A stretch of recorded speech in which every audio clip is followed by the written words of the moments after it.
যখন দুর্দিন ঘনিয়ে আসে তখন মাথা ঠান্ডা রাখাই সবচেয়ে জরুরি কাজ। যাদের মুখে সবসময় কথার খই ফোটে তাদের দরকার তখন কিছুদিনের জন্যে বাক সংযম অভ্যাস করা।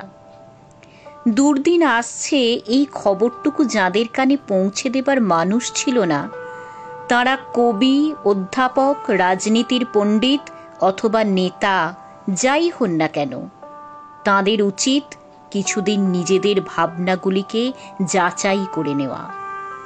দুর্দিন কখনো চিরদিন থাকে না, এই কথাটাও আমাদের সমানভাবে মনে রাখা দরকার।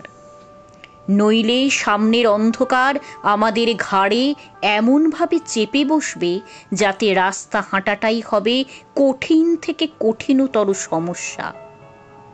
দুর্দিনে আমরা নিশ্চয়ই যে যার ঘরে বসে থাকবো না। শুভ অশুভের লড়াইয়ে তখনও আমাদের কাজ থেকে যাবে। কেউ কেউ আমাদের ছেড়ে চলে যাবেন ভিন্ন আদর্শের কথা বলে অথবা নীরবে, যার যেমন রুচি ও অভ্যাস।